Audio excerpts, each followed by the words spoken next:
এতিয়া যিমান ৰাজনীতিবিদ আছে বেছিভাগে দেখিছোঁ নিজৰ ৰাজনীতিৰ আসনখন তেওঁলোকে সংৰক্ষিত কৰাৰ আগতে কেনেবাকৈ এটা মিডিয়া হাউচ গোটাই ল'ব পাৰি নেকি মানে নিউজ পেপাৰেই হওক আগতে টিভি চেনেল খোলা এতিয়া পৰ্টেলৰ আকাৰেও আৰু ব্যৱসায়ীসকলেও নিজৰ ব্যৱসায় প্ৰতিষ্ঠানৰ লগতে সেই ব্যৱসায়ৰ লাভালাভৰ বাবেই এটাকে সংবাদ অনুষ্ঠান দখল কৰি ল'ব বিচাৰে তো এনেকুৱা এটা অৱস্থাত সাংবাদিকসকলৰ এই সংবাদ পৰিৱেশন কৰাৰ ক্ষেত্ৰত থকা স্থিতি আৰু সততা যি সংবাদ সেৱাৰ বাবে অতিকৈ প্ৰয়োজনীয় তো সেই ক্ষেত্ৰত কেনে অৱস্থাত আছে বুলি ভাবে এইটোৱে মানে এটা বিৰাট ডাঙৰ প্ৰত্যাহ্বান আহি পৰিছে আচলতে আৰু আপুনি দেখিছেই নিশ্চয় আৰু আপুনি মনো কৰিছে আপুনি দেশৰ কথাই ধৰক বা ৰাজ্যৰ কথাই ধৰক এতিয়া সকলো মিডিয়া হয় কোনো ৰাজনৈতিক ব্যক্তি নহয় কোনো ক্ষমতাশালী ব্যক্তি নহয় কোনো ব্যৱসায়িক গোষ্ঠী হয় ব্যৱসায়ী হ'ব পাৰে ডাঙৰ তেওঁলোকে হস্তগত কৰাৰ বাবে চেষ্টা কৰিছে আৰু ইতিমধ্যে হস্তগত কৰিছে এতিয়া এনেকুৱা এটা সংবাদ মাধ্যম নাই এনেকুৱা এটা গোষ্ঠী নাই যি মানে এনেকুৱা ধৰণৰ ব্যৱসায়ীয়ে হওক বা ৰাজনীতিয়ে হওক তাৰ প্ৰভাৱৰ পৰা মুক্ত এনেকুৱা খুব কম আছে মানে 1% মানহে আছেগৈ এতিয়া যি মানে মুক্ত কিন্তু তেনে এটা পৰিস্থিতিত এতিয়া এটা গোষ্ঠীয়ে আনটো গোষ্ঠীৰ ওপৰত প্ৰভাৱ বিস্তাৰ কৰিবলৈ বা সমাজতে হওক বা ৰাজনীতিতে হওক প্ৰভাৱ বিস্তাৰ কৰিবলৈ ব্যৱসায় ক্ষেত্ৰতে হওক প্ৰভাৱ বিস্তাৰ কৰিবলৈ তেওঁলোকে চেষ্টা চলাই আছে এতিয়া সেই যিখন যুঁজ হৈছে সেই যুঁজত সাংবাদিকসকল মই ভাবোঁ যে বলিৰ পাঠাহে হৈছে তেওঁলোকৰ এনেকুৱা হৈছে আপুনি এতিয়া নিৰপেক্ষতাৰ কথা তাত কোনো পধ্যেই নাহে এতিয়া কোনো সংবাদ মাধ্যম এতিয়া নিৰপেক্ষ নহয় 1% আছে বুলি মই আপোনাক ক'ম বাকীখিনি আপোনাৰ এতিয়া হয় কোনো স্বাৰ্থৰ কাৰণে কাম কৰি আছে মানে কোনো গোষ্ঠীৰ কাৰণে কাম কৰিব লগা হৈছে সাংবাদিকখিনি তাত বলিৰ পাঠা গতিকে তেনেকুৱা এটা পৰিস্থিতি হৈছে গতিকে নিৰপেক্ষতাৰ তাতে প্ৰশ্নই নুঠে লগতে সুবিধাবাদীও নিশ্চয় হৈছে কিছু সংখ্যক সুবিধাবাদীও হৈছে আৰু তাত এতিয়া বহুত সাংবাদিকে হয়তো সাংবাদিকৰ যি আমাৰ গুণ থাকিব লাগে ধৰক নৈতিকতাই হওক বা আপোনাৰ যিটো এথিক্স ইন জাৰ্নেলিজিম কয় আমাৰ জাৰ্নেলিজিমৰ যি নীতিগত দিশ থাকে বা সেই গোটেই বস্তুবিলাক এতিয়া ৰক্ষা কৰাটো সহজ হৈ থকা নাই এতিয়া সাংবাদিকসকল আচলতে পৰিস্থিতিৰ দাস হৈছে নে মই কি হৈছে নাজানো হয়তো পৰিস্থিতিৰ দাস তেওঁলোকৰ জীৱন নিৰ্বাহৰ কাৰণে উপায় নাই তেওঁলোকে তাত চাকৰি কৰা দি কৰিছে আৰু বহুতে এতিয়া তাতে মানে মৰি মৰি কিছুমান সাংবাদিক জীয়াই আছে যাৰ আপোনাৰ নিজস্ব যি আপোনাৰ ধ্যান ধাৰণা বা মূল্যবোধ যোনে বজাই ৰখাটো বিচাৰে তেনেকুৱা সাংবাদিকে এতিয়া মৰি মৰি হয়তো জীয়াই আছে উপায় নাপায় কাম কৰি আছে তেনেকুৱা বহুত সাংবাদিক আছে যাক মই চিনি পাওঁ তেনেকুৱা সাংবাদিক আছে কিন্তু এতিয়া বহুত ক্ষেত্ৰত দেখা যায় বহু সাংবাদিক গৈ পেলাই হয়তো সুবিধাবাদীও হৈ পৰিছে সেইটো আপুনি মানি ল'ব লাগিব মানে এনেকুৱা হয় তাত বহুতকেইটা দিশ আহিব ধৰক এতিয়া যদি তাতে দুটা আপোনাৰ দিশ আছে এটা হ'ল যিখিনি ওপৰৰ পৰ্যায়ৰ সাংবাদিক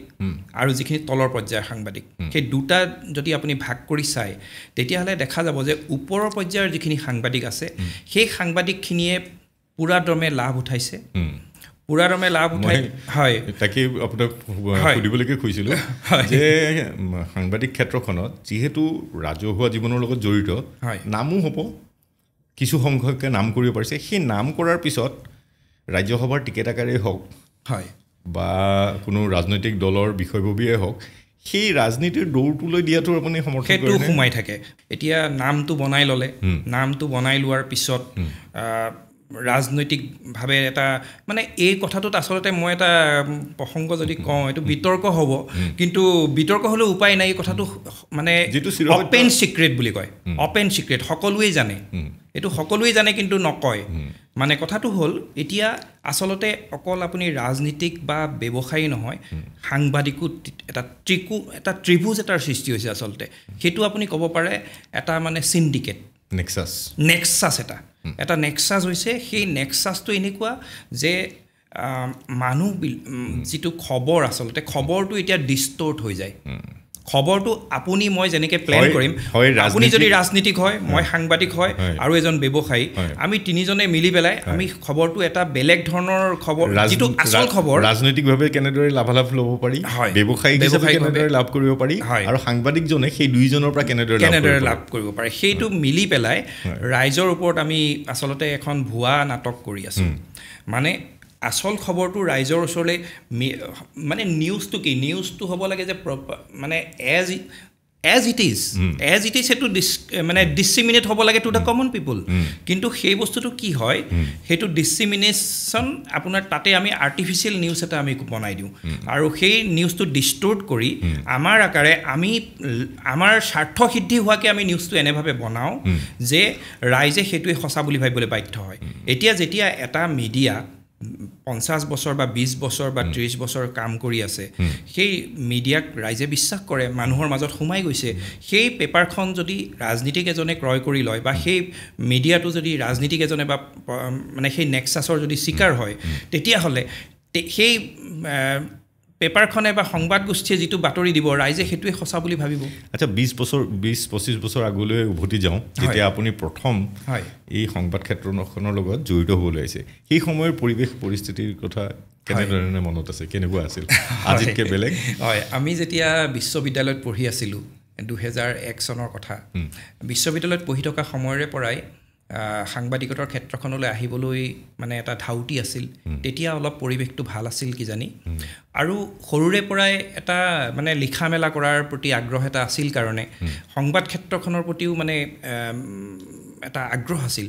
মানে তেতিয়াতো টিভি আহিছিল, টিভি আহিলেও আমি পেপাৰখনৰ প্ৰতি দেওবাৰে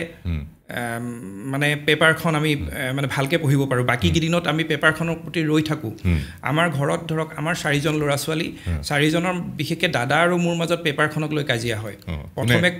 প্ৰথমে কোনে পঢ়িব। আৰু পেপাৰখন লৈ পেলাই আমি বিচনা, যদি পেপাৰ বা কিবা কিতাপ পালোঁ, আমি তেতিয়া সৰুতে আপোনাৰ মানে বিচনাত পৰি থাকোঁ,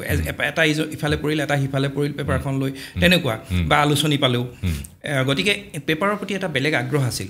আৰু পেপাৰখনে আমাক বহুতো জ্ঞান দিছে। এতিয়া পিছৰ পৰ্যায়ত বিশ্ববিদ্যালয়ৰ শিক্ষা সমাপ্ত কৰি মোৰ এটা মানে ডাঙৰ হেৰি হ'ল যে মই ক'ৰবাত পেপাৰতে সোমাব লাগিব। মানে বাতৰি লিখি আছোঁ, নিউজ লিখি আছোঁ, লেখা লিখি আছোঁ, তেনেকৈ প্ৰবন্ধ কিছুমান লিখিছিলোঁ তেতিয়া, আৰু প্ৰকাশো পাইছিল বিশ্ববিদ্যালয়ত পঢ়ি থাকোঁতে। আৰু বিশ্ববিদ্যালয়ৰ মই আলোচনী সম্পাদক আছিলোঁ, লিটাৰী ছেক্ৰেটাৰী। এতিয়া কথা হ'ল, সেই সময়তে ইণ্টাৰেষ্টিংলি বিজ্ঞাপন পালোঁ যে দ্য চেণ্টিনেল কাকতত মানে ছাব এডিটৰ লাগে। তেতিয়া আপোনাৰ কি হয়, চেণ্টিনেল কাকতখন তেতিয়া খুব মানিছিলোঁ আমি, সকলোৱে মানিছিল। মানে তেতিয়া বিশেষকৈ আপোনাৰ ব্ৰিটিছ ইংলিছ ফ'ল' কৰিছিলে চেণ্টিনেল কাকতখনে, আৰু সেইটো জোৰ দিছিলে DNB মানে ধীৰেন্দ্ৰ নাথ বেজবৰুৱা। ধীৰেন্দ্ৰ নাথ বেজবৰুৱাদেৱ এগৰাকী মানদণ্ড মান এটা মানে বজাই ৰাখিছিল। তেখেত সাংবাদিকতাৰ এগৰাকী পুৰোধা ব্যক্তি, আৰু তেখেতে এটা জোৰ দিছিলে যে ব্ৰিটিছ ইংলিছ ফ'ল' হ'ব লাগিব আৰু এটা ষ্টেণ্ডাৰ্ড থাকিব লাগিব। আমি কাকতখন সেইকাৰণে পঢ়িছিলে, বহুতেই ইংৰাজী মানে নিজৰ দক্ষতা বৃদ্ধিৰ কাৰণেও সেই পেপাৰখন পঢ়িছিলে ল'ৰা ছোৱালীয়ে। এতিয়াও পঢ়ে, কিন্তু এতিয়া ধীৰেন্দ্ৰ নাথ বেজবৰুৱা নাই, সেই দিনো নাই। আৰু এতিয়া কথা হ'ল, সেই কাকতখনত ইণ্টাৰভিউ দিলোঁ, তেওঁলোকৰ ৰিটেন এক্সাম হ'ল, ৰিটেন এক্সামত পাছ কৰিলোঁ, পাছ কৰি তাতে চাকৰি পালোঁ। 2001-2 ফালে আৰু 1ৰ পিছৰ ফালে তাতে যোগদান কৰিলোঁ। আৰু ইতিমধ্যে মোৰ স্কিলটো কেনেকৈ ডেভেলপ কৰিলে? হয়, মানে কথা হ'ল, মোৰ সাংবাদিকতাৰ স্কিলটো বুলি ক'লে আপোনাৰ বহুতকেইটা দিশ আহিব। মই চেণ্টিনেলত আৰম্ভ কৰিছিলোঁ ছাব এডিটৰ হিচাপে। তাৰপিছতে মই 2003 ফালে মই আমাৰ অসম কাকতত জইন কৰিলোঁ। আৰু জইন কৰিলোঁ কি কাৰণে, যে তেতিয়া চেণ্টিনেল কাকতত মই দৰমহা পাইছিলোঁ মাত্ৰ 3500 টকা। আৰু আমাৰ অসম কাকতৰ GL পাব্লিকেশ্যনে তাত ইণ্টাৰভিউ দিলোঁ, আৰু লগতে নতুন দৈনিকত দিছিলোঁ, নতুন দৈনিকতো পাইছিলোঁ, দুইখনতে পালোঁ। মই চিলেক্ট কৰিলোঁ যে মই আমাৰ অসমত যাম, তাত অলপ দৰমহা বেছি। নতুন দৈনিকত দৰমহা দিছে, তেতিয়া তাতে চন্দ্ৰপ্ৰসাদ শইকীয়া আছিলে, নগেন শইকীয়া আৰু চন্দ্ৰপ্ৰসাদ শইকীয়াক তাতে লগ পাইছিলোঁ, তেওঁলোকে ইণ্টাৰভিউ লৈছিলে। নগেন শইকীয়া এডিটৰ আছিলে তেতিয়া, চন্দ্ৰপ্ৰসাদ শইকীয়া আৰু নগেন শইকীয়াই ইণ্টাৰভিউ লৈছিলে, আৰু যতীন্দ্ৰ বৰগোহাঁই মষ্ট প্ৰবেবলি। তাতো সিলেক্ট হলো কিন্তু মই গলোগে জিএল পাব্লিকেশ্যন কাৰণ নতুন দৈনিকত দৰমহা দিয়ে হয়তো 3500 নে 3700 নে 3800 আছিলে আৰু ইফালে আমাৰ অসমত 4700 আচ্ছা 1000 টকাই মোৰ কাৰণে তেতিয়া তাত বহুত মেটাৰ কৰিছিল মই গহপুৰৰ এখন গাঁৱৰ পৰা অহা ল'ৰা মোৰ দেউতা শিক্ষক গতিকে মই গুৱাহাটীত মই নিজে চলিবলৈ হলে মানে সেই সময়ত আপোনাৰ 4700 টকা পোৱা মানে 1000 টকা পোৱা মোৰ কাৰণে বহুত গতিকে আমাৰ অসমত যোগদান কৰিলোঁ আমাৰ অসমত আকৌ তেতিয়া হোমেন বৰগোহাঁই ছাৰ আছিলে হোমেন বৰগোহাঁই ছাৰৰ নেতৃত্বত আৰু আমাৰ বহুকেইজন সতীৰ্থ সাংবাদিক আছিলে জ্যেষ্ঠ সাংবাদিক হীৰেণ শইকীয়া প্ৰণয় বৰদলৈ তাৰপিছত ধ্ৰুৱজ্যোতি মহন্ত এতিয়া বৰ্তমান CMৰ প্ৰেছ ছেক্ৰেটাৰী তাৰপিছত আপোনাৰ আৰু বহুত কেইজন তেনেকুৱা পূৰ্বজ্যোতি চুতীয়া বৰ্তমান তেখেত ঢুকাইছে এই সাংবাদিক কেইজনৰ সান্নিধ্য পাইছিলোঁ তেখেতলোকৰ মানে সৈতে কিছু কাম শিকিছিলোঁ যথেষ্ট কাম শিকিলোঁ ইয়াত মই ডেস্কৰ কাম কৰিছিলোঁ নিউজ এডিট কৰিছিলোঁ মানে তেতিয়া শ্লাগ আহে শ্লাগ মানে এনেকুৱা আপোনাৰ এই যে ফেক্স মেচিনৰ নিচিনা এটা তাতে নিউজবিলাক UNI বা PTI নিউজবিলাক ৰোল হৈ আহি থাকে আমি সেই তাৰ পৰা নিউজবিলাক ফালি আমি তাতে মানে ট্ৰান্সলেট কৰোঁ মানে চেণ্টিনেলত থাকোঁতে আমি সেয়া লৈছিলোঁ আৰু তাতে কি হয় সেই নিউজখিনি চেণ্টিনেলত এটা ছিষ্টেম আছিলে মেচিনত নিউজখিনি আহি থাকে মেচিনৰ পৰা লৈ পেলাই আমি এডিট কৰি আকৌ আমি এটা হেৰিত দি দিওঁ অনলাইন দি দিওঁ কিন্তু আমাৰ অসমত অহাৰ পিছত কি হ'ল আমাৰ অসমত মইতো অসমীয়া কাকতলৈ গুচি আহিলোঁ তাত ইংৰাজীত আছিলে এতিয়া ইয়াত আকৌ আমাৰ অসমত সেইটো কম্পিউটাৰত নলয় তেওঁলোকে শ্লাগ আকাৰে এনেকৈ লয় মানে ফেক্সৰ নিচিনাকৈ আপোনাৰ আহি থাকে সেই নিউজখিনি আমি ইংৰাজীৰ পৰা অসমীয়া কৰোঁ আৰু বেলেগ যিবিলাক আপোনাৰ ফেক্সত নিউজ আহে সেইবিলাকতো আছেই এতিয়া আমাৰ অসমত থাকোঁতে আচলতে মই বহুত কথা শিকিলোঁ বেছিভাগ কথাই আমাৰ অসম কাকতত শিকিছোঁ হোমেন বৰগোহাঁইৰ নেতৃত্বত কাকতখনত আৰু তাতে মই নকৰা কাম নাই মানে তাকে মই শুনিবলৈ হৈছিলোঁ আপোনাৰ মানে ৰিপৰ্টিং নে এডিটিং কি ধৰণৰ হয় তাতে এডিটিঙো কৰিছোঁ ৰিপৰ্টিঙো কৰিছোঁ ট্ৰেন্সলেশ্যনো কৰিছোঁ আপোনাৰ বিভিন্ন ধৰণৰ ৰিপৰ্টিং আমি আৰু সেই ভাল লাগে এংকৰিঙো কৰিছে যথেষ্ট হয় মই আপোনাৰ নিজৰ প্ৰিয় কোনটো মই আপোনাক কৈ আছোঁ অকণমান ক'ব লাগিব মই এটা কথা কৈছোঁ আমাৰ অসমত থাকোঁতে সেই নিউজবিলাক আপোনাৰ আমি যে ট্ৰান্সলেট কৰিছিলোঁ ট্ৰান্সলেশ্যন আকৌ এটা ছাবজেক্টৰ নহয় বহুত বেলেগ বেলেগ ধৰক পলিটিকেল নিউজ থাকিব পাৰে বিজনেছ নিউজ থাকিব পাৰে আপোনাৰ ছ'চিয়েল থাকিব পাৰে লিটাৰেৰী নিউজ থাকিব পাৰে কালচাৰেল নিউজ থাকিব পাৰে চিনেমাৰ নিউজ থাকিব পাৰে চব কৰিছোঁ এনেকুৱা নিউজ নাই যিটো কৰা নাই শ্বেয়াৰ ষ্টকৰ নিউজো কৰিছোঁ বিজনেছ নিউজো কৰিছোঁ সেইখিনি ট্ৰান্সলেট কৰিছোঁ তাৰপিছত আমি ফিল্ডত যাওঁ ফিল্ডত আপোনাৰ মই স্পৰ্টছৰ নিউজো কৰিছিলোঁ নেহেৰু ষ্টেডিয়াম গৈছোঁ সৰু সজাই গৈছোঁ তেতিয়া সৰু সজাই মষ্ট প্ৰবলি হোৱা নাছিল আমি নেহেৰু ষ্টেডিয়ামেই মূলতঃ গৈছিলোঁ আৰু বেলেগ বেলেগ ফিল্ডত গৈছিলোঁ জজ ফিল্ড লতাশিল ফিল্ড বিপুল বৰ্মন বুলি মোৰ এগৰাকী সাংবাদিক আছিলে বন্ধু তেওঁ নৰ্থ ইষ্ট টাইমছত আছিলে তেওঁৰ লগত যাওঁ তাৰপিছত লুইট নীলডন বুলি এগৰাকী আছিলে নৰ্থ ইষ্ট টাইমছত তেওঁৰ লগত যাওঁ আমি নৰ্থ ইষ্ট টাইমছ আৰু আমাৰ অসম একেটা গোষ্ঠীৰে গতিকে মানে সিখনৰ পৰা তেওঁ যায় এইখনৰ পৰা মই যাওঁ মোৰ স্কুটাৰখনতে লুইট নীলডন বহুত দিন গৈছে বিপুল বৰ্মনো গৈছে তেনেকৈ আমি একেলগে গৈ স্পৰ্টছৰ নিউজ কৰিছোঁ তেতিয়া স্পৰ্টছ পলিটিকেল নিউজ আপোনাৰ মানে এনে এটা বিট নাই যিটো বিটত নিউজ কৰা নাই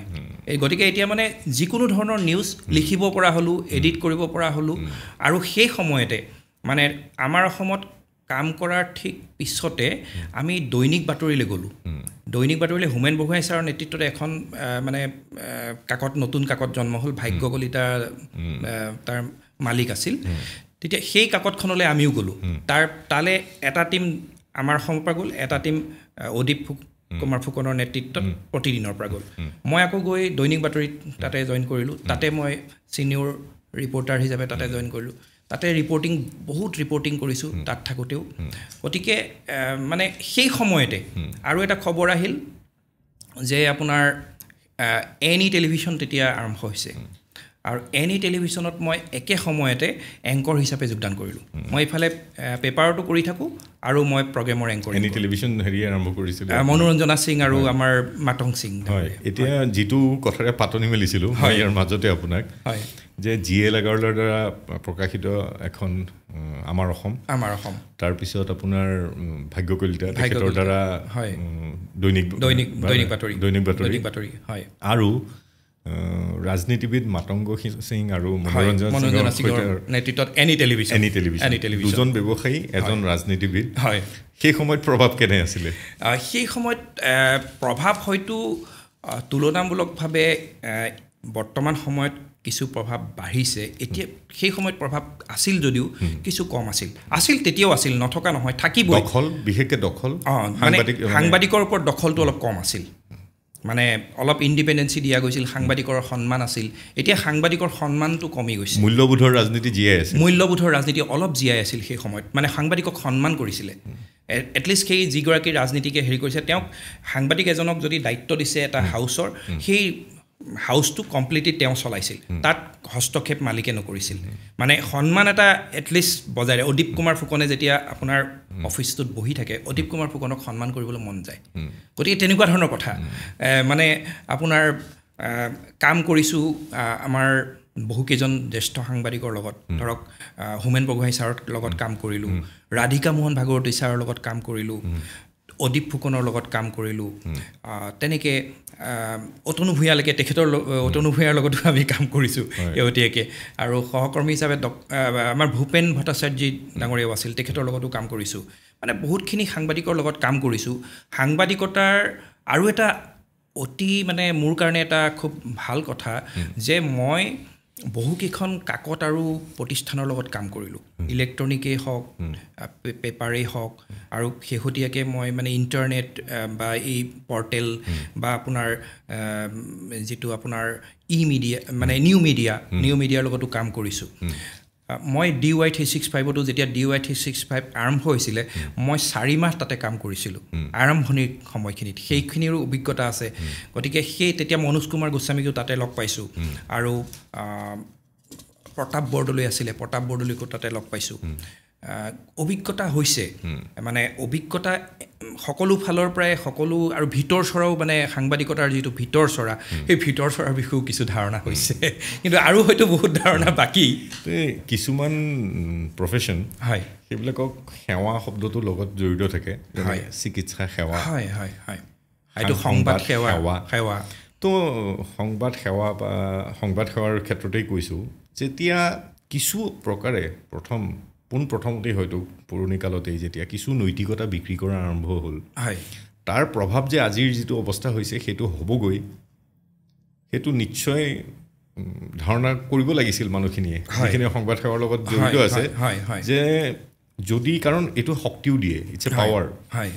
গণতন্ত্ৰৰ চতুৰ্থ স্তম্ভ তো চতুৰ্থ স্তম্ভ হিচাপে তাৰ এটা শক্তি আছে যেতিয়া সেই শক্তি পণ্য হিচাপে ব্যৱহাৰ কৰা হয় তেতিয়াহ'লে তাৰ অৱনতি যে হ'ব সি নিৰ্ঘাত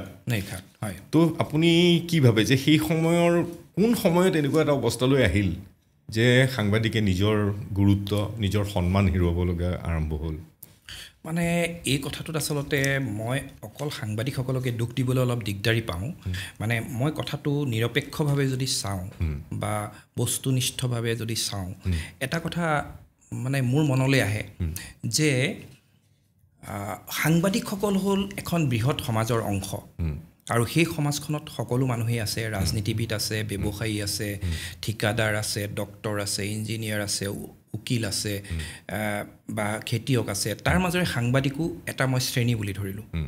যদি শ্ৰেণী বুলি ধৰোঁ তেওঁলোকৰো পৰিয়াল আছে যেনেকৈ আপোনাৰ আৰ্মি বা সেনাৰ মানুহখিনিকো আপুনি ধৰিব পাৰে তেওঁলোকৰো এটা সেৱা হয় তেনেকৈ সাংবাদিকখিনিও এটা সেৱা বুলিয়ে ধৰিলোঁ তেওঁলোকৰো পৰিয়াল আছে সকলোৰে পৰিয়াল আছে আৰু সকলোৱে বিভিন্ন দিশ চাই কামখিনি কৰে কিন্তু সমাজখন যদি মূৰৰ পৰাই গেলে যদি সমাজখন গেলে তেতিয়াহ'লে সাংবাদিকসকলৰ ওপৰতো তাৰ প্ৰভাৱটো পৰিবলৈ বাধ্য বুলি মই ভাবোঁ আৰু মই সেইটোৱেই মানে বিশ্লেষণ কৰি চাওঁ যে যেতিয়া এতিয়া হেনো মানে এনেকুৱা হয় এজন মানুহক চিনাকি কৰি দিছে মানে মানুহ এজনৰ কথা কৈছে যে এই মানুহজন কেনেকুৱা মানে শুনামতে মানে তেখেতে এতিয়ালৈকে এটাও বঁটা পোৱা নাই গতিকে নিশ্চয়কৈ অলপ সৎ হ'ব মানে বঁটা নাপালে এতিয়া সৎ হ'ব বুলি ভবাৰ যিটো হেৰি এতিয়া সাংবাদিকতাৰ ক্ষেত্ৰতো এতিয়া তেনেকুৱা এটা হেৰি হৈছে যে মানে দুৰ্নীতি বা যিটো মিছ এপ্ৰপ্ৰিয়েশ্যনেই হওক বা মানে ফৰ্জাৰীয়ে হওক দুৰ্নীতি বিষয়টো মই ভাবোঁ সমাজৰ এটা মানে এটা বেমাৰ এটা আচলতে এইটো এটা কেঞ্চাৰ আৰু সেইটো সকলো ক্ষেত্ৰতে হৈছে এতিয়া মই জাষ্ট আৰু 1 মিনিট আপোনাৰ পৰা লৈ লওঁ মানে এটা কথা চাওক আপুনি হয় ডাঙৰ চিকিৎসা অনুষ্ঠানেই হওক ডাঙৰ শিক্ষানুষ্ঠানেই হওক আপুনি দেখিব যে 100 কোটি টকাৰ কেলেংকাৰী হৈছে 1000 কোটি টকাৰ কেলেংকাৰী হৈছে ভিচি এজনক ঘেৰাও কৰিছে বা এনেকুৱা ধৰণৰ আপুনি বাতৰি পায় হয়নে গতিকে সেইটো এজন আমি শিক্ষাবিদৰ পৰাতো আমি সেইটো আশা নকৰোঁ যে 100 কোটিয়ে হওক বা এটা লাইব্ৰেৰী আমাৰ যিটো আমাৰ গ্ৰন্থাগাৰ বিভাগ আছে সেইটোত মই মাজতে শুনিছিলোঁ 15 কোটি নে 20 কোটি টকাৰ এটা কেলেংকাৰী কৰিছে আৰু যিগৰাকী কৰিছে ডাইৰেক্টৰ আৰু ডাইৰেক্টৰগৰাকী মহিলা আৰু লগতে আৰু এটা হেৰি পালোঁ যে আৰু এগৰাকী ডাইৰেক্টৰ নিজৰ প্ৰতীক কণ্ট্ৰেক্ট দিছে কিমান 20 কোটি নে 50 কোটি কণ্ট্ৰেক্ট দিছে তেনেকুৱা ধৰণৰ মানে সমাজৰ চিন্তাত মানুহৰ চিন্তাত এটা মানে কেৰুণ লাগিছে আৰু বস্তুবাদী যিটো মানসিকতা ধৰক বিশ্বায়নৰ প্ৰভাৱতেই হওক বা বস্তুবাদী যিটো মানসিকতা আমাক এতিয়া মানে বস্তুবাদে আমাক গ্ৰাস কৰিছে গ্ৰাস কৰাৰ ফলস্বৰূপে মানুহক টকা লাগে মানুহক সম্পত্তি লাগে পাৰ্থিৱ সম্পত্তিৰ প্ৰতি আমাৰ আগ্ৰহটো খুব বেছি বৃদ্ধি পাইছে আমি শান্তিটো বা সুখটো আমি তাতে আছে বুলি ভাবোঁ গতিকে মানে তাত মানুহ জঁপিয়াই পৰিছে টকা লাগে হেৰি লাগে মানুহে দেখিছে কটাকটি মৰামৰি কৰিছে এতিয়া আজিকালি নিজৰ মাজতেই আপুনি দেখিছে হাজবেণ্ড ৱাইফৰ মাজতেই বিভিন্ন ঘটনা ঘটিছে নিজৰ মাক দেউতাকক এটা এনেকুৱা বাতৰি পাইছিলোঁ নিজৰ মাক দেউতাকৰ পৰা মানে তেওঁলোকক মানে ঘৰ নাইকিয়া কৰিছে নিঘৰীয়া কৰি মানে এনেকুৱা হ'ল যে ঘৰ মাটি চব নিজৰ নামত কৰি মাক দেউতাকৰ ঘৰৰ পৰা বাহিৰ উলিয়াই দিছে তেনেকুৱাও ঘটনা ঘটিছে গতিকে সাংবাদিকসকল ইয়াৰ অংশ হিচাপে সাংবাদিকসকলো প্ৰলোভনৰ শিকাৰ হৈছে তেওঁলোকেও এতিয়া মানে এই যে নৈতিকতা বিসৰ্জন দিবলৈ গৈছে এই পৰিস্থিতিত পৰিহে হৈছে বুলি মই ভাবিছোঁ মই যেটো কথা আপোনাক ক'ব বিচাৰিছিলোঁ যে সমাজখন বস্তুবাদী অতীজৰ পৰাই আছে ক্ষমতাৰ অপব্যৱহাৰ অতীজৰ পৰাই হৈ আছে হয় এতিয়া বাঢ়িছে নেকি হয় বঢ়াতকে হয় এতিয়া যিটো অৱস্থা হৈছে তাৰমানে আপুনি যেতিয়া ইনফ্লুৱেঞ্চ কৰিব পাৰে প্ৰভাৱ পেলাব পাৰে সেই প্ৰভাৱ পেলাবলৈ আপোনাক এপাত অস্ত্ৰ লাগিব হয় সৈন্যৰ হাতত বন্দুক বাৰুদ আকাৰে অস্ত্ৰ থাকে আৰু সাংবাদিকৰ হাতত কলম অভিব্যক্তি হিচাপে অস্ত্ৰ থাকে যেতিয়া সেই অস্ত্ৰপাতৰ প্ৰভাৱ যেতিয়া শেষ কৰিবলৈ ওলাব যেতিয়া সেইপাত অস্ত্ৰ আৰু ব্যৱহাৰটো তাৰ নাথাকিবগৈ তাৰ শক্তিটো নাথাকিব তেতিয়া সেইপাত অস্ত্ৰ ব্যৱহাৰ কৰি এই অৰ্থ লাভ বা প্ৰভাৱ লোৱাৰ হেৰিটো শেষ হৈ যাব লাহে লাহে শেষ হৈ আহিছে এতিয়াতো আপুনি দেখিছে ডিজিটেল মিডিয়া আহি গ'ল এতিয়া আপোনাৰ এনেকুৱা আছিল কিছুদিনৰ আগলৈকে এনেকুৱা আছিল এটা ইলেক্ট্ৰনিক মিডিয়াই হওক বা কাকত এখনেই হওক মানে এনেকুৱা এটা আছিল যে সেই কাকতখনে যিটো ক'ব সেইটোৱে সঁচা এটা ইলেক্ট্ৰনিক মিডিয়াই যিটো ক'ব সেইটোৱে সঁচা কিন্তু এতিয়া সেইটো যুগ নাই এতিয়া চিটিজেন জাৰ্নেলিজিমৰ মানে যিটো কনচেপ্ট সেই কনচেপ্টটো সুদূৰ প্ৰসাৰী হৈ গ'ল আৰু এতিয়া মোবাইল বা ইণ্টাৰনেট অহাৰ লগে লগে বা এতিয়া AI অহাৰ পিছত আৰু পৰিৱৰ্তন হ'বলৈ গৈ আছে আৰু গতিকে মই এটা কথা ভাবোঁ যে সাংবাদিকতাৰ যিটো মানুহে এতিয়া সত্যটো মানে নিজেই বিচাৰি পাব মানে এতিয়া আপুনি এটা কথা মন নিশ্চয় কৰিছে আপুনি ফেচবুকত এতিয়া যেটো সোশ্যাল মিডিয়া ফেসবুক বা ইনষ্টাগ্ৰামত আপুনি আজিকালি খবৰবোৰ তৎক্ষণাত পাই যায় সব খবৰে পাই যায় তাৰ পিছত আৰু আপুনি টিভিত বা আপুনি নিউজ পেপাৰ তাৰ পঢ়াৰ প্ৰয়োজন নাথাকে সেই হিচাপে মানে যদি আমি নিজকে নিয়ন্ত্ৰণত ৰাখি আমি যদি ৰুচিৰ যদি পৰিৱৰ্তন নকৰোঁ তেতিয়াহ'লে গুৰুত্ব সঠিক সময়তে আমি হেৰুৱাম বুলি ভাবিছোঁ হয় প্ৰয়োজনীয়তা আছে কেনেকৈ আছে হয় আজি দুদিন আগতে ম্যানমাৰত ভূমিকম্প হৈছে হয় তাৰ প্ৰভাৱ আপোনাৰ থাইলেণ্ডতো পৰিছে তো আমি ফেচবুকত বা ইউটিউবত প্ৰথমতে কেইটামান ভিডিঅ' দেখিলোঁ তাৰ বিষয়ে জানিলোঁ কিন্তু তাৰ ওপৰত তথ্য পাবলৈ হ'লে যে এটা কথা মন কৰিবলগীয়া যে থাইলেণ্ডত যি আকাৰে ভূমিকম্প হৈছে সিমান কিন্তু বিল্ডিং কলাপছ হোৱা নাই সেইটো তেওঁলোকৰ পলিচি যিটো তেওঁলোকৰ পলিচিৰ কাৰণে তো সেইবিলাকৰ বিষয়ে মানুহ অৱগত হ'ব লাগিব যে থাইলেণ্ডত 7.7 প্ৰবলতাৰ এটা ভূমিকম্পত বিল্ডিংবিলাক কিয় খহি নপৰিল হয় সেইটো নিউজ হ'ব লাগিব হয় আৰু সেই তথ্যখিনি মানুহে চিটিজেন জাৰ্নেলিজমৰ এতিয়াও এনেকুৱা এটা ষ্ট্ৰাকচাৰ হোৱা নাই যে আপুনি ফেচবুক পঢ়ি গম পাব তাত সাংবাদিকসকলৰ ভূমিকা আছে ঠিক একেদৰেই অসমত হৈ থকা ঘটনাখিনিৰো যোগাত্মক হওক বা ঋণাত্মক হওক যিয়েই ঘটনা অসমত হৈ আছে ধৰক কোনোবা গ্ৰন্থাগাৰৰ তাত কোটি কোটি টকা পাইছে কেলেংকাৰী হৈছে হয়নে কোনোবা এজনে শিক্ষকে ফ্ৰীত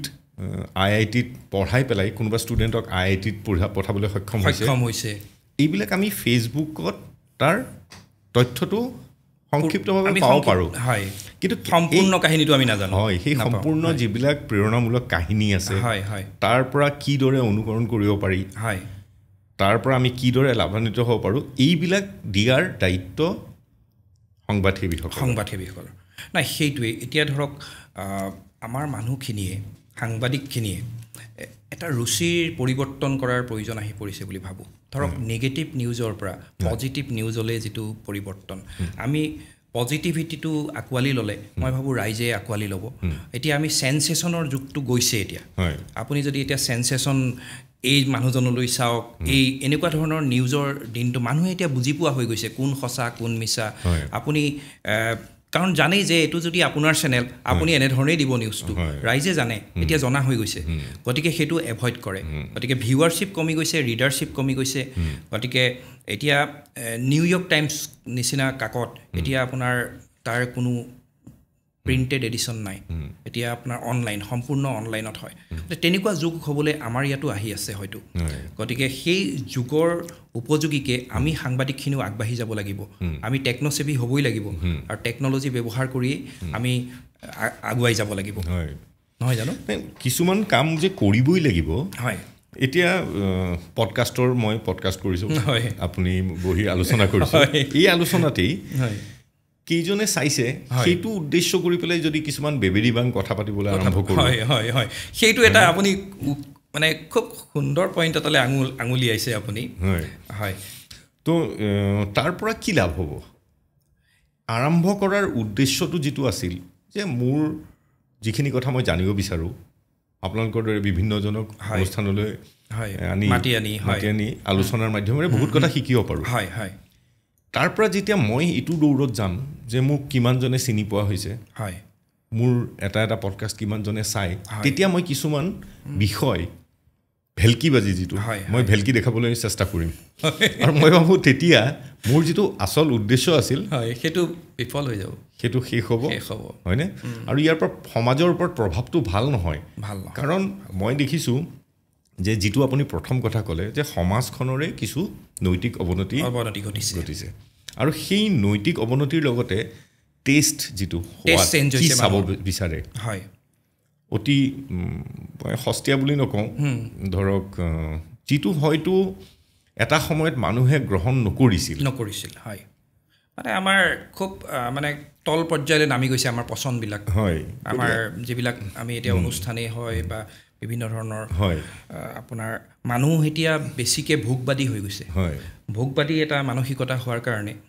আৰু আপুনি যিটো কথা ক'লে এতিয়া যদি মই কৈ দিওঁ বিতৰ্ক হ'ব কিন্তু কথাটো ক'বলৈ মন যায় এতিয়া যিবিলাক ৰীল বনিবলৈ আৰম্ভ কৰিছে আমাৰ ছ'চিয়েল মিডিয়াত সেই ৰীলবিলাক মানুহে চায় আজিকালি ৰীল চায় বা আপোনাৰ ষ্টৰি চাব নহয় জানো এতিয়া ৰীলবিলাকত আপোনাৰ যিবিলাক বিষয় বাছি লোৱা হৈছে সেই বিষয়ে হয়তো মিলিয়ন ভিউজ পাইছে কিন্তু তাত আপুনি যদি কণ্টেণ্টটো চাই দেখিব সেই কণ্টেণ্টটো আপোনাৰ মানে ক্ষতিকাৰক আৰু ক'ব লাগিব ইয়াৰ পৰা কোৱাৰ পৰা এতিয়া ধৰক কোনোবাই ভাল পাইছে বেয়া পাইছে কাৰণ যিখিনিয়ে এই ৰীল বনাই আছে যিখিনিয়ে নিগেটিভ হেৰিৰে বা আপোনাৰ মানে তেওঁলোকে হাস্যস্পদ কৰিব মানে এটা হাস্যৰস দিবলৈ গৈ বেয়া পথে যিবিলাকে লৈ গৈ আছে তেওঁলোকেতো সংকোচ বোধ কৰা নাই ক'বলৈ মানে তেওঁলোকে হয়তো ফেচবুকৰ পৰা ইউটিউবৰ পৰা টকা ঘটাৰ এটা মানস আৰু টকা ঘটিবলৈ মানুহৰ মাজত আপোনাৰ কিছুমান সস্তীয়া বস্তু এৰি দিছে আৰু মানুহৰ সেই যিটো ঘটনা আচলতে ঘটনাটোৱে এটা বস্তু আঙুলিয়াই যে আমাৰ মানুহৰ চিন্তা ধাৰণাবিলাক মানে আমি ওপৰলৈ যাব পৰা নাই আমাৰ চিন্তা ভাৱনাবিলাক আমি সস্তীয়া কিছু বিনোদন সস্তীয়া ভোগবাদত আমি জড়িত হৈ আছোঁ আৰু সেইবিলাকেই আমাৰ ভাল লাগে ইয়াৰ কিন্তু প্ৰতিবাদ হ'ব লাগিব কাৰণ আপুনি যিটো আৰম্ভ কৰিলে যে মই ক'লে হয়তো কিছুৱে বেয়া পাব যেতিয়া সস্তীয়া কাম কৰিবলৈ তেওঁলোকে সংকোচবোধ কৰা নাই হয় আপুনি যদি তাৰ মনেৰে বিৰোধ কৰে তাক মুখেৰে বিৰোধ কৰাত আপুনি সংকোচবোধ কৰিব নালাগিব আমি সেইটো কৰা উচিত কাৰণ আমাৰ আৰু মই এটা কথা নিজে বিশ্বাস কৰোঁ যে আমি যেনেকৈ নৱকান্ত বৰুৱাই এটা কথা কৈ গৈছিলে এটা কবিতাত কৈছিলে যে আইৰ গৰ্ভলৈ মই আৰু উভতি যাব নোৱাৰোঁ অপেক্ষা কৰিব নোৱাৰোঁ মানে এটা নতুন তাৰিখৰ বাবে মই এটা গাই যোৱা গান হৈ যোৱা ঘটনা বুজি পাইছেনে মই বিশ্বাস কৰোঁ যে এতিয়া মই অতীত কিন্তু আমাৰ ভৱিষ্যতটো সুন্দৰ আমি ভৱিষ্যত প্ৰজন্মক ভাল কৰিব লাগিব মানুহ হিচাপে আমাৰ আহি থকা সকলো প্ৰজন্ম যাতে ভাল হয় সকলো প্ৰজন্মৰ ভাল হয় পৃথিৱীখন যাতে বাসোপযোগী হৈ থাকে এতিয়া প্ৰদূষণ বা অন্যান্য যিবিলাক ঘটনা ঘটিছে কংক্ৰিটৰ অৰণ্যত এতিয়া সকলো গছ কাটি আমি শেষ কৰিলোঁ ৰাষ্ট্ৰীয় ঘাইপথৰ নামত গুৱাহাটীত সকলো গছ কাটি আমি শেষ কৰিলোঁ তাৰপিছত আমি কংক্ৰিটৰ অৰণ্য বনালোঁ তাত নতুন প্ৰজন্মই কেনেকৈ থাকিব আপুনি অক্সিজেনৰ মুখা এখন পিন্ধি থাকিব লাগিব AC গাড়ীত থাকিব লাগিব আৰু ACয়ে আপোনাক কি দিয়ে বাহিৰলৈ বেছিহে তাপ এৰি দিয়ে আপোনাক ভিতৰত সি যদিও এটা ঠাণ্ডা দিয়ে কিন্তু গোটেই পৃথিৱীখনকটো গৰম দি আছে কৰিছে এতিয়া কথাটো যে কি আপুনি বেয়াক প্ৰশ্ৰয় দিয়া আৰু বেয়ালৈ চকুমুদি থকা সমানেই দোষী আপুনি যদি বেয়া দেখি পেলাই মাত মতা নাই তেতিয়াহ'লে মই ভাবোঁ আপুনি নিজকে ভাল বুলি কোৱাৰ অধিকাৰ নাই হয় সেইটো সঁচা কথা এতিয়া বহুত ক্ষেত্ৰত দেখা যায় বহুতে মানে অন্যায় কৰি আছে বহুত পৰিস্থিতিৰ অন্যায় হৈ আছে কিন্তু প্ৰতিবাদৰ ভাষাটো সকলোৰে বেলেগ আৰু সকলোৱে বহুতে ওলাইও আহিছে এতিয়া নতুন প্ৰজন্মৰ মাজতো বহুতো ওলাই আহিছে বা আগৰ প্ৰজন্মৰ মাজতো বহুত ওলাই আহিছে যিসকলে এটা বেলেগ ধৰণে তেওঁলোকৰ কামখিনি কৰি আছে কিন্তু এটা সংগঠিত আন্দোলন আচলতে যদি কৰিব পাৰে ভাল কিন্তু মই মানে এটা কথা বিশ্বাস কৰোঁ যে ক'ৰবাত দেখোন এটা ডিভাইড এণ্ড ৰুল এটা সোমাই যায় বা ক'ৰবাত এটা হয়তো এবস্তা আলুত এটা গেলা আলু সোমাই যায় সেই আন্দোলনটোৱে মষিমূৰ কৰি পেলায় যেনেকৈ যিটো আমাৰ আঞ্চলিকতাবাদৰ ক্ষেত্ৰত হ'ল বা আপোনাৰ অন্যান্য ক্ষেত্ৰতো আপুনি মন কৰিব আছুৰ ক্ষেত্ৰতো হয়তো হ'ল গতিকে এটা তৃণমূল আন্দোলন লাগে আচলতে এনেকুৱা ধৰণৰ আন্দোলন লাগে যিটো আমাৰ কৰ্ম সংস্কৃতিৰ আন্দোলন এতিয়া ধৰক অসমত কৰ্ম কৰি খোৱা মানুহ নাইকিয়া হৈ গ'ল আপোনাৰ নিজে খেতি নকৰে আধি দিব লাগে আৰু অসমৰ ল'ৰা গৈ পেলাই বাহিৰত ছিকিউৰিটি গাৰ্ড হ'ব আৰু আমাৰ ইয়াত কোনো আমি উদ্যোগ দিব পৰা নাই মই যদি মোৰ ক্ষমতা যদি আছে তেতিয়াহ'লে মই এনেকুৱা কৰা নাই যে মই নতুন প্ৰজন্মক বা ইউথ চামক মই যুৱ চামক লৈ আগুৱাই আনি মই এটা এনেকুৱা ধৰণৰ তোমালোকে কাম কৰা যি নিবনুৱাসকল আছে তহঁত যাব নালাগে ইয়াতে থাক ইয়াতে কাম কৰ এইখিনি এনেকৈ কৰ কিন্তু তাৰ পৰিৱৰ্তে আমাৰ কি হৈছে আমাৰ ইয়াত উদ্যোগ বন্ধ হৈহে যায় ইয়াত চাওক আপুনি আশা ক'ত জীয়াই থাকে জানে আশা তাত জীয়াই থাকে যে আপোনাৰ চকুৰ আগতে ধৰক আপুনি দেখিছে যে সংবাদ মই আপোনাৰ ক্ষেত্ৰখনৰ কথা কৈছোঁ যে সাহিত্যিক আপুনি সাহিত্যৰ লগতো জড়িত মই নিজকে সাহিত্যিক বুলি নকওঁ লেখক বুলি কওঁ তো সাহিত্য আৰু সংবাদৰ লগত জড়িত অৱস্থাত আপুনি যদি দেখিছে যে কোনোবা এজন সংবাদসেৱী বা সাহিত্যিকে বিপথে গৈ পেলাই এখন ধুনীয়া গাড়ী কিনিছে বা এটা ফ্লেট কিনিছে সি আপোনাক হয়তো মটিভেট কৰিব আৰু আপুনিও কিবাকৈ এখন গাড়ী কিনিবলৈ বা ঘৰ এটা ফ্লেট এটা কিনিবৰ কাৰণে কিন্তু আপোনাৰ কামৰ প্ৰতি সি আপোনাক অনুপ্ৰেৰণা যোগাব নোৱাৰে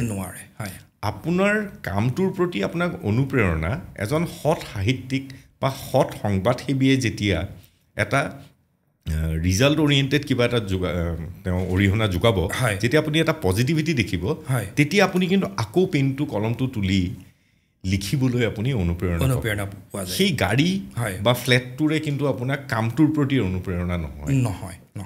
গতিকে সেইটোৱে আশা যেতিয়ালৈকে আমাৰ মনত পজিটিভ কিবা এটা দেখিলে তাৰ প্ৰতি আমি আকৰ্ষিত হৈ থাকিম তেতিয়ালৈকে বিশ্বাস ৰাখিব লাগিব যে আসল মূল তত্ত্বটো পজিটিভিটিতে আছে ডেফিনেটলি এইটো এটা তো আপোনাৰ সেই আপোনাৰ জীৱনৰ ওপৰত প্ৰভাৱ পেলোৱা সংবাদ ক্ষেত্ৰৰ সময়ত আপুনি বহুত সাংবাদিক দেখিছে, হয়তো হালধীয়া সাংবাদিক এটা কৰিছে, তেওঁলোকে হয়তো ইনফ্লুৱেঞ্চ কৰিব পৰা নাই, কিন্তু ভাল সাংবাদিক এজনে নিশ্চয় আপুনি জীৱনত পাইছে, তো সেনেকুৱা কোনোবা সান্নিধ্যত আছে আপোনাৰ? মইতো কেইজনমানৰ নাম ক'লোৱেই, হোমেন বৰগোহাঁই ছাৰ, ৰাধিকা মোহন ভাগৱতী ছাৰ, এজন ষ্টলৱাৰ্ট হয়। তেনেকৈ মই লগ পাইছিলোঁ এজন সাংবাদিক, প্ৰখ্যাত সাংবাদিক, যিজন আপোনাৰ হিন্দুস্তান টাইমছ কাকত আৰু ইণ্ডিয়ান এক্সপ্ৰেছ কাকতৰ সম্পাদক আছিল, ৰমন মেগছেছে বঁটা পোৱা বি.জি. ভাৰ্গিছ। বি.জি. ভাৰ্গিছক মানে মই কেনেকৈ লগ পালোঁ, মই যেতিয়া দৈনিক বাতৰিত কাম কৰি আছিলোঁ 2012 মানত হ'ব, তেখেত আহিছিল গুৱাহাটীলৈ।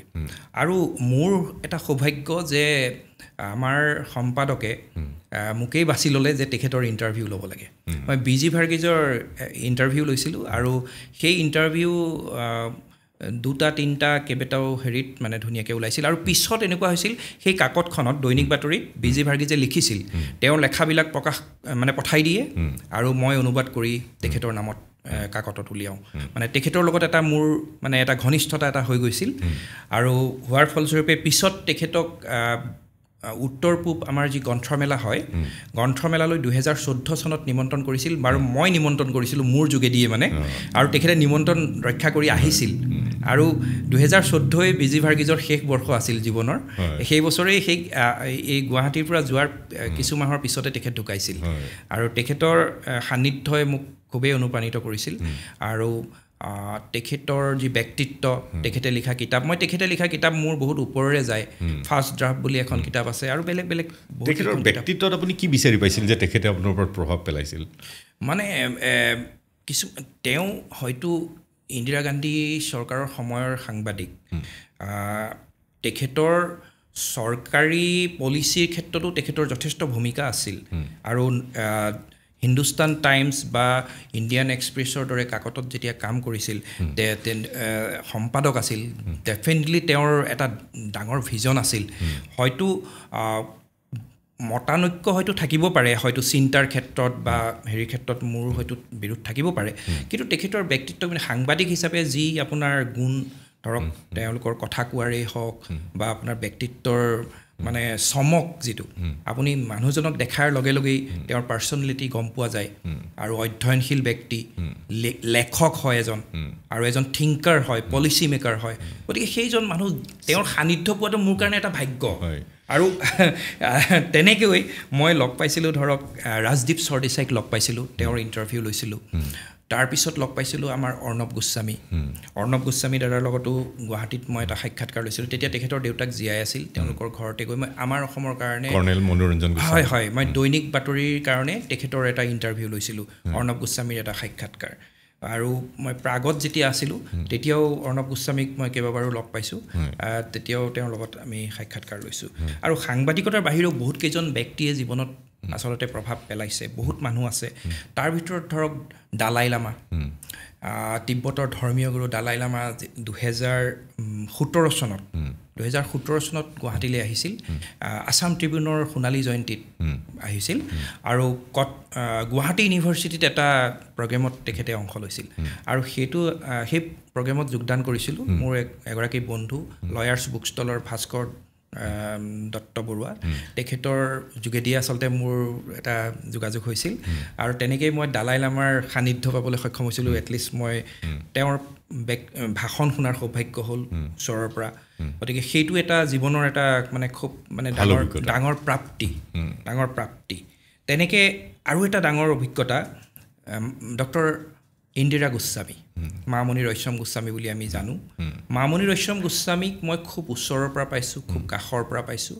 আৰু এনেকুৱা নহয় যে কিবা কামৰ ক্ষেত্ৰত বা হেৰিৰ ক্ষেত্ৰত, মই তেওঁৰ নেইবাৰ আছিলোঁ,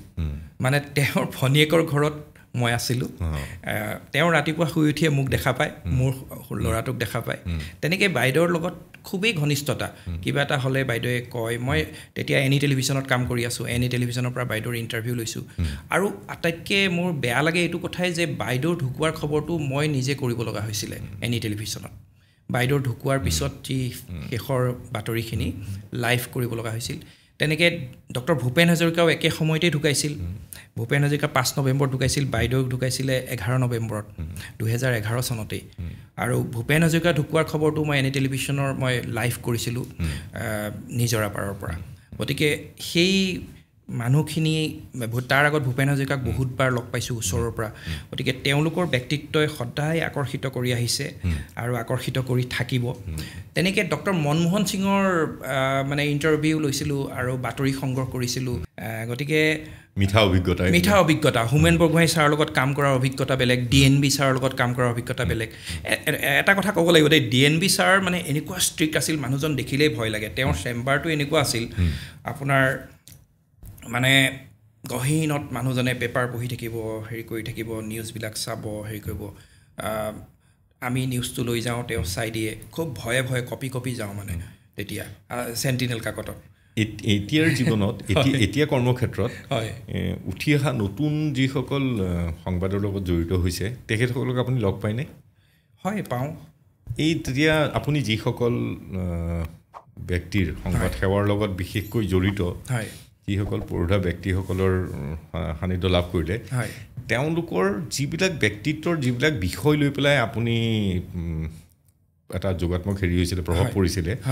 তেনেকুৱা দিশ আজিকালিৰ এই প্ৰজন্মৰ এটা সৰুকৈ শতাংশৰ হ'লেও আপুনি তাত দেখা পায়নে? আছে কিছুমানৰ আছে। মানে আপোনাৰ কিছুমান খুব ভাল সাংবাদিক এতিয়াও আছে, কিন্তু তেওঁলোকে হয়তো কেতিয়াবা আপোনাৰ কাৰোবাৰ প্ৰৰোচনাত পৰি বা প্ৰলোভনৰ কেতিয়াবা চিকাৰ হ'লেও সেইটো বেলেগ কথা। সেইটো মই কৈছোঁ যে পৰিস্থিতিৰ দাস হৈছে। কিন্তু এজ এ হোল টেলেণ্টেড মানে প্ৰতিভাৱান বহু সাংবাদিক আছে। মানে তেওঁলোকৰ পৰিৱেশন শৈলীয়ে হওক, তেওঁলোকৰ ভাষাই হওক, তেওঁলোকৰ মানে অধ্যয়ন পুষ্টতা, সেইটোৱে কৈছোঁ, আছে বহুত কেইজনৰ আছে। আৰু বহুত কেইজনে ভাল কামো কৰি আছে, বহুত সাংবাদিকে ভাল কাম কৰি আছে। তাৰ মাজত অৱশ্যে জাবৰো নথকা নহয়, জাবৰো আছে।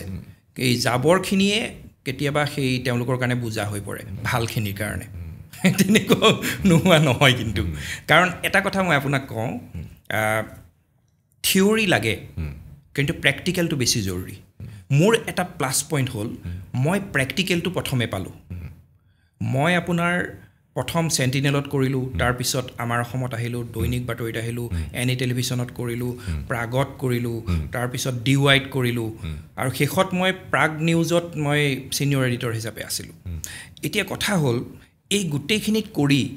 যিটো অভিজ্ঞতা হ'ল, আৰু তাতে মই আপোনাক কৈছোঁ যে আমাৰ অসমত থাকোঁতে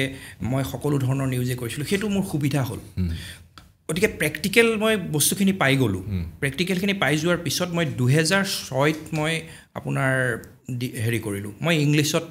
স্নাতকোত্তৰ কৰিছিলোঁ তাৰ আগত। তাৰপিছত সাংবাদিকতাৰ মই PGD JMC post graduate diploma in journalism and mass communication কৰিলোঁ ইন্দিৰা গান্ধী নেশ্যনেল অপেন ইউনিভাৰ্চিটিৰ পৰা। আৰু সেইটো মই মানে ফাৰ্ষ্ট ক্লাছেই পাইছোঁ। ইয়াৰ প্ৰভাৱটো কিয় আপোনাৰ সুন্দৰ, মই এইকাৰণে কৈছোঁ হয় যে প্ৰেক্টিকেল আৰু থিয়ৰীৰ এটা সম্পৰ্ক আছে। আছে যে আপুনি লাগিলে আপুনি যদি প্ৰথম প্ৰেক্টিকেল নকৰি থিয়ৰীও পঢ়ে, হয়, তাৰপিছত আপুনি থিয়ৰীখিনি পঢ়ি যিকোনো বিজ্ঞানৰ বিষয় হওক, কি লাগিলে সাংবাদিকতাৰ বিষয় হওক, আপুনি যেতিয়া থিয়ৰী পঢ়াৰ পিছত আপুনি প্ৰেক্টিকেলি সেইখিনি কৰিব।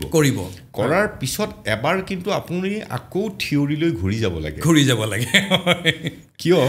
প্ৰথমবাৰ আপুনি থিয়ৰীখিনি তাৰ এটা ষ্ট্ৰাকচাৰ এটা শিকিবলৈহে পঢ়িছিলোঁ। প্ৰেক্টিকেলৰ পিছত যেতিয়া আপুনি থিয়ৰীলৈ ঘূৰি যাম, তেতিয়া সেইটোক ৰিচাৰ্চ বুলি কয়।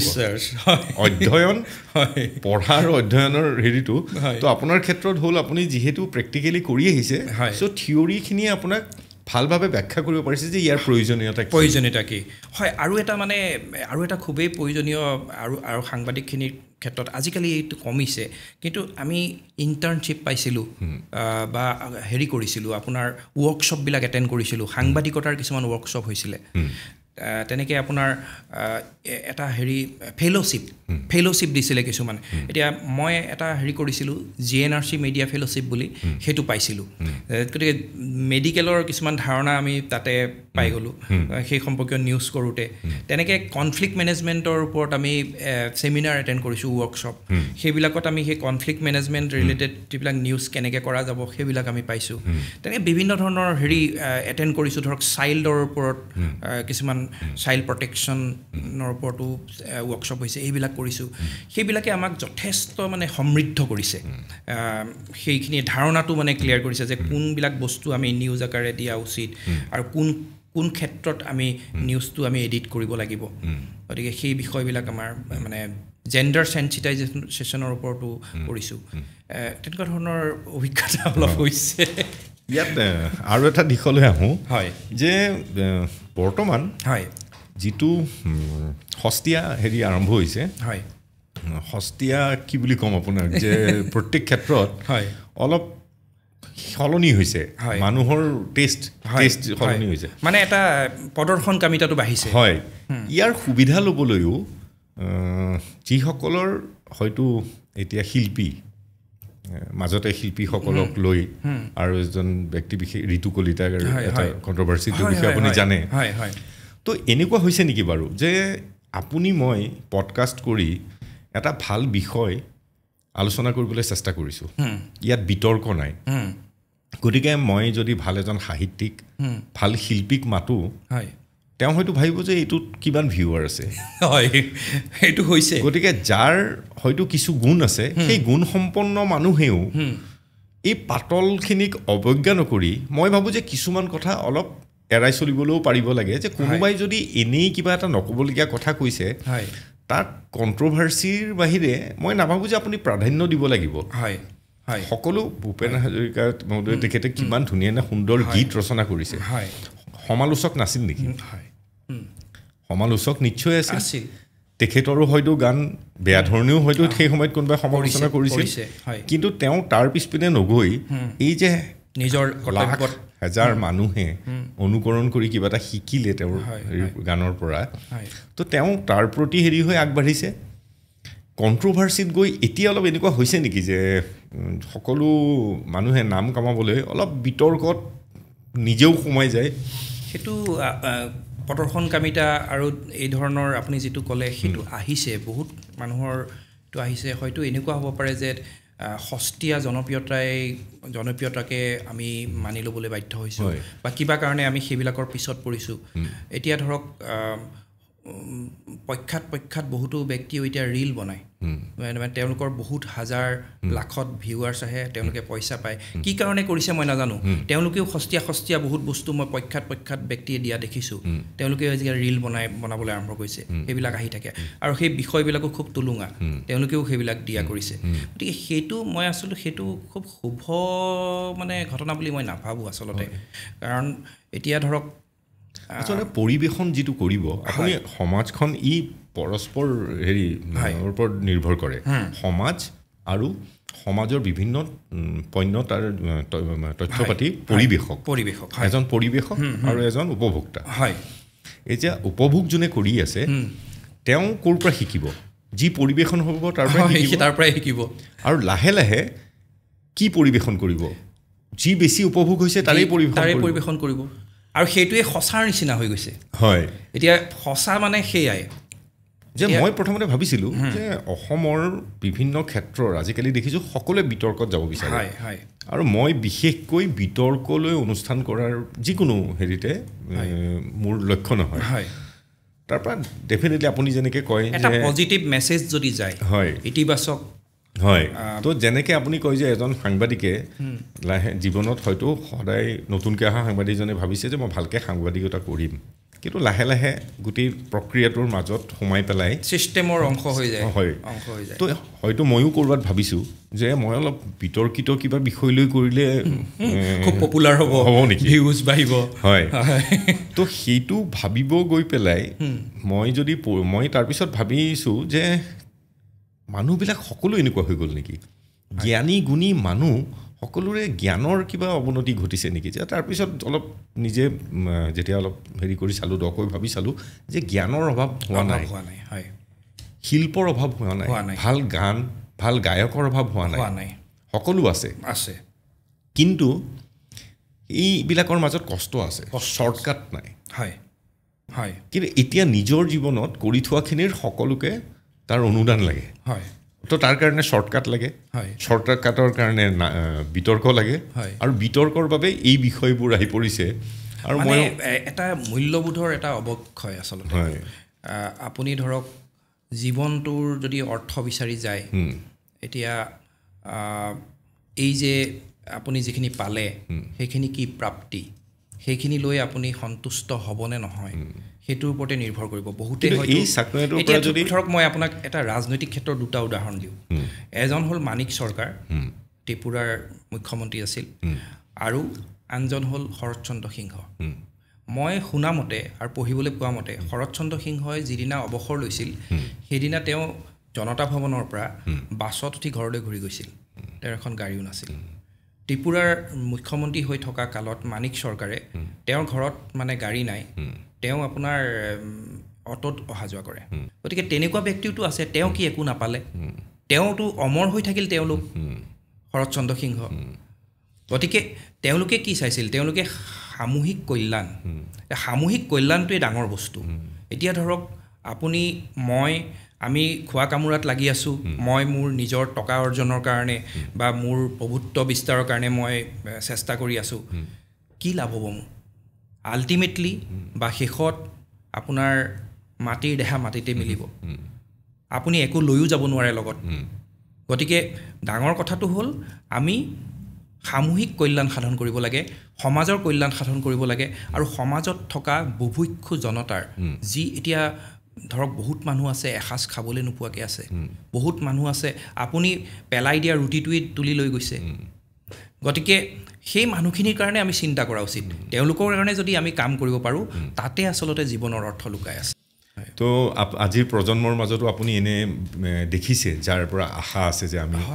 ভৱিষ্যতে কৰিব পাৰোঁ বহুকেইজন সাংবাদিক আছে যাৰ মাজত আমি ভাল লেখক পাইছোঁ কিতাপ লিখা আৰু তাৰ পৰা কিতাপ প্ৰকাশ কৰা উজ্জ্বল বৰা হিচাপে মিডিয়া প্ৰজ্ঞা মিডিয়া হাইপৰ জৰিয়তে বহুতখিনি মানুহে চিনি পায় বহুতখিনি কিতাপ লিখা মানুহক আপুনি আপোনাৰ অৰিহণা আছে তেওঁলোকৰ কিতাপ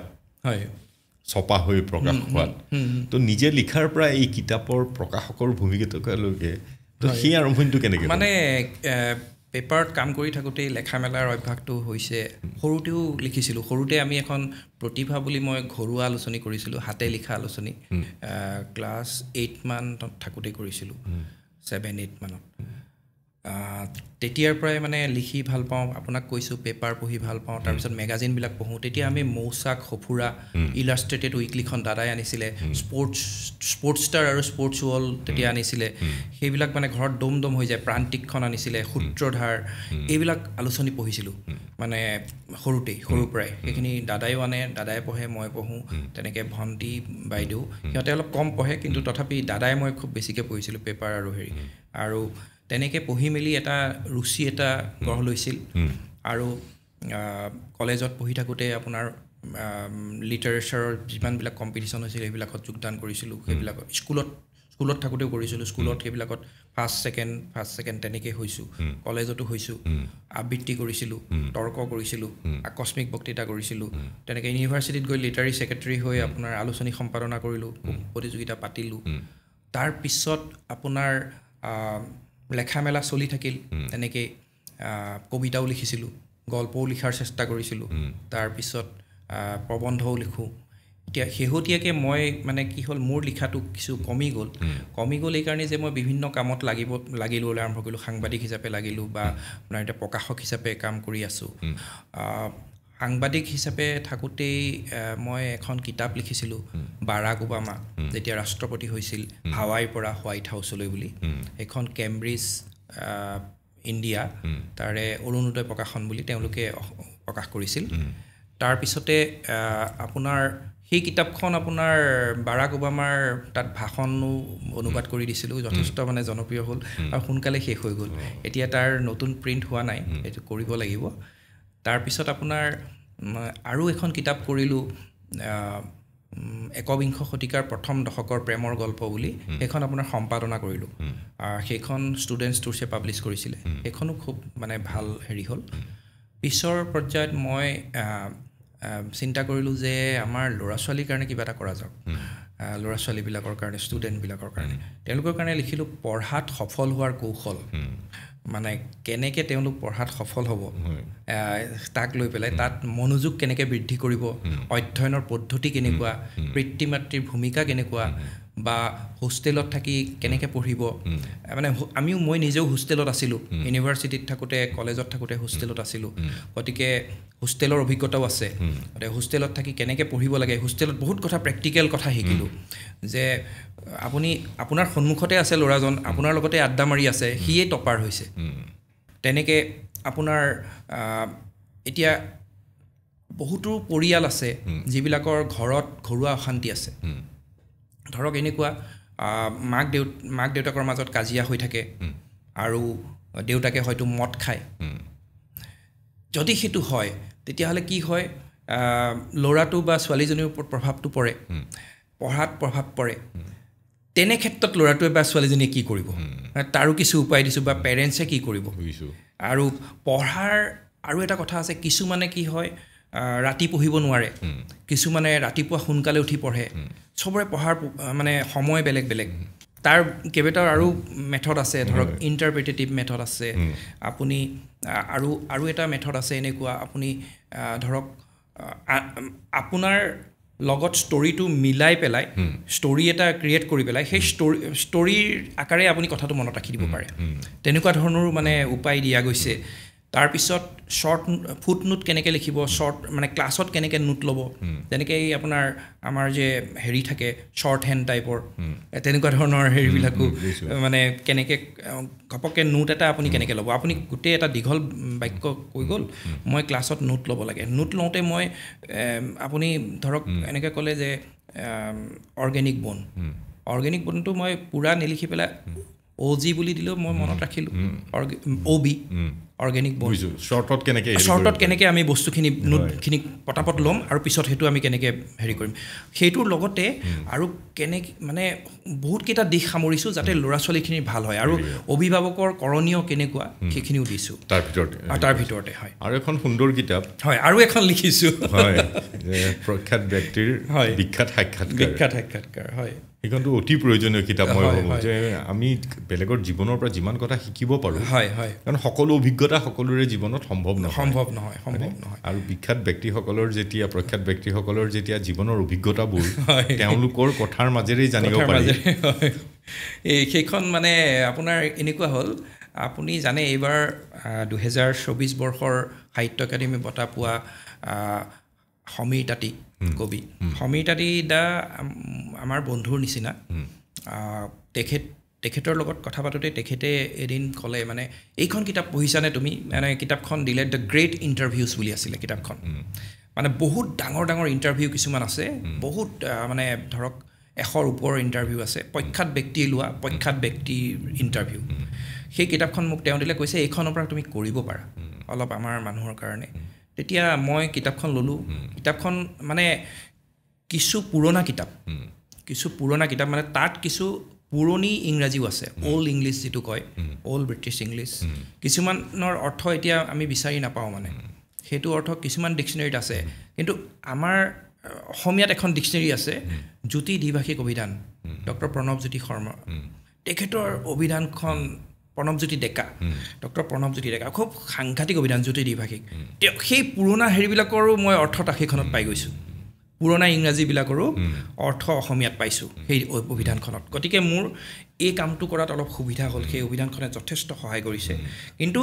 মই এটা কথা কওঁ আপোনাক, এই কিতাপখনৰ পৰা মই বেছি ইণ্টাৰভিউ লোৱা নাই, 7টা নে 9টা ইণ্টাৰভিউ তাত এই কিতাপখনত মই দিছোঁ, প্ৰখ্যাত ব্যক্তিৰ বিখ্যাত সাক্ষাৎকাৰ। তাত আপোনাৰ ৰুডিয়াৰ্ড কিপলিং, তাৰপিছত আপোনাৰ জৰ্জ বাৰ্নাৰ্ড শ্ব, হিটলাৰ, তাৰপিছত আপোনাৰ নেলছন মেণ্ডেলা, অপ্ৰা উইনফ্ৰী, তাৰপিছত আপোনাৰ এই আৰু এজন আছিলে ক্লিণ্টন আছে নেকি, তাৰপিছত আৰু এজন ব্যক্তি আছিলে নেলছন মেণ্ডেলা, ফ্ৰয়ডৰ এটা ইণ্টাৰভিউ আছে। মানে সেই ইণ্টাৰভিউখিনি মই যেতিয়া অসমীয়ালৈ কৰিছোঁ, ইণ্টাৰভিউ আকাৰে মই কৰা নাই। মই যদি ইণ্টাৰভিউটো যদি প্ৰত্যক্ষ ইণ্টাৰভিউ আছিলে, ডাইৰেক্ট ইণ্টাৰভিউ যে কুৱেশ্যন এনচাৰ টাইপ আছিলে, সেইটোক মই এটা ষ্টৰী আকাৰ দি দিছোঁ। বা যদি ষ্টৰী আকাৰ আছিল মই অকণমান বেলেগকৈ বনাইছোঁ। যদি ফাৰ্ষ্ট পাৰ্চনত আছিল মই থাৰ্ড পাৰ্চনলৈ কৈছোঁ, third person to first person কৰিছোঁ, মানে মোৰ মতে প্ৰেজেণ্ট কৰিছোঁ। যিটো ক'বলৈ তেওঁলোকে বিচাৰিছিল তাৰ মই তেনেকেই মোৰ ভাষাৰে কৈছোঁ। সুন্দৰ ব্যাখ্যা কি ধৰণে হ'ব পাৰে সেই ধৰণে আপুনি মানে মোৰ ধৰণে মই বনাইছোঁ। সেই সাক্ষাৎকাৰকেইটা মই প্ৰেজেণ্ট কৰিছোঁ আমাৰ অসমীয়া পাঠক, তাৰ কোনো তথ্য বিকৃত নকৰাকৈ সেইকেইটা মই আগবঢ়াইছোঁ। আৰু সেই অনুবাদখিনি কৰোঁতে, ভাষান্তৰখিনি কৰোঁতে মানে মই নিজেও উপভোগ কৰিছোঁ। মানে বস্তুটো এনেকুৱা হৈছে, কৰি যাওঁতে মই বহুত কথা নিজে সমৃদ্ধ হৈছোঁ, নিজে শিকিছোঁ। আৰু সেই ডিক্সনেৰী যে মই ক'লোঁ আপোনাৰ এটা এটা ৱৰ্ড কৰোঁতে মোৰ টাইম লৈছে। মানে এটা এটা ইংৰাজী ৱৰ্ড আপোনাৰ অসমীয়া কৰোঁতে পুৰণি ইংৰাজী শব্দ আপুনি তাৰ অৰ্থটো আপুনি বিচাৰি পেলাই মানে প্ৰণৱজ্যোতি ডেকাৰ অভিধানখনে খুব সহায় কৰিছে, জ্যোতি দ্বিভাষিক অভিধানে কৰিছোঁ। মই সেইটো শিকিলোঁ, তেনেকৈ আগবাঢ়িছোঁ। আৰু বহুত কেইজনৰ মানে মন্তব্যই, সেইখনত থকা মন্তব্যই মোক প্ৰভাৱান্বিত কৰিছে আৰু মই ভাবোঁ যে বহুতকে কৰিব। ফ্ৰয়ডে এটা কথা কৈছিল, জীৱনটো মানে সহনশীল আৰু নমনীয় কৰি আনিবলৈ মানে অদৃষ্টই মানে আমাক এনেকুৱা ধৰণে চেপি খুন্দি এনেকৈ লৈ আহে, শেষত মানে মৃত্যুৱেই আমি কামনা কৰোঁ। মানে এনেকুৱা আপুনি এই যে আমাৰ বৃদ্ধাৱস্থাত মানুহে কষ্ট খায় এনেকুৱা হয় যে মানে জীয়াই থকাতকৈ মৰাই ভাল। মানে এনেকুৱা কৰি পেলাই আপোনাক যে আপুনি মৃত্যুৱেই ভাল বুলি আপুনি ভাবিবলৈ আৰম্ভ কৰে সেই মুহূৰ্তত, আৰু মৃত্যুৱেই সঁচা। মানে ফ্ৰয়ডে ইমান ধুনীয়াকৈ লিখিছে, তাত মই কিতাপখনত লিখিছোঁ, পঢ়িলে গম পাব। আৰু মই সকলোকে মানে ভাবোঁ যে সকলোৱে পঢ়া উচিত। হয় মানে দুই এটা কথা শিকিব। মই এনেকুৱা নকওঁ যে, কিন্তু বচা কেইটামান কথা শিকিব যিটো মানে অতি প্ৰয়োজনীয় ঠিক নহয়, কিন্তু হয়তো এটা জীৱনৰ অন্য দিশ এটা পাব। হয়, মই যেতিয়াৰ পৰা জ্ঞান মানে বুজা হৈছোঁ কথাবিলাক, তেতিয়াৰ পৰাই দেউতাই আৰম্ভ কৰা কিতাপৰ দোকান এখন আৰু এটা ছপাশাল, সেইটোতো ফেমাছ, মই জানো। আৰু আপোনাৰ জনতা প্ৰেছ, মই এইকাৰণে কৈছোঁ আপোনাক যে মোৰ এই গোটেই জীৱনটোৰ মাজে কিতাপৰ দোকানখন, ছপাশাল, মই ছপাশালত একেবাৰে জড়িত আছিলোঁ। নিউজ পেপাৰ এখন ওলাইছিল, তো তাৰ পৰা কিন্তু এইবিলাক আৰু ৰাখিব নোৱাৰিলোঁ। কিয় যে যুগৰ পৰিৱৰ্তনৰ লগতে ডিজিটেলাইজ হোৱাৰ লগে লগে মানুহৰ কিতাপ পঢ়াৰ প্ৰৱণতাটো, কিতাপৰ লগত জড়িত থকা যথেষ্ট ডাঙৰো আছিল অৰ্গেনাইজেশ্যনকেইটা। সৰুকৈ থকালে হয়তো জীয়াই থাকিব পাৰিলোঁ হয়, কিন্তু প্ৰভিডেণ্ট ফাণ্ড, ESID ৱৰ্কাৰ ৰাখি আপুনি এটা ডাঙৰ অনুষ্ঠান জীয়াই ৰখা সম্ভৱ নহয়। গতিকে কিতাপৰ লগত আৰু থাকিব নোৱাৰিলে। আৰু মানুহে যেতিয়া কোৱা আৰম্ভ কৰে, ধৰক যে আজিকালি কিতাপ নপঢ়ে, যে কিতাপৰ সেই সময়ত আপুনি প্ৰকাশকৰ ভূমিকা, প্ৰজ্ঞা মিডিয়া হাইপৰ যুগৰ মই বিপৰীতে বুলিয়েই কৈছোঁ। গম পাইছোঁ। হয়, কেনেকৈ মানে সঁচা। মানে মইতো জানো আপুনি এতিয়াও ধৰক পাবৰ কাম কৰে বা আপুনি অনলাইন কাম কৰে, কিতাপ আপুনি এতিয়াও এৰা নাই, মই জানো। আপুনি পঢ়িও আছে। কিন্তু মোৰ কথাটো আপুনি যিটো ক'লে কিতাপৰ প্ৰতি মানুহৰ আগ্ৰহটো যদিও কমা যেন লাগে,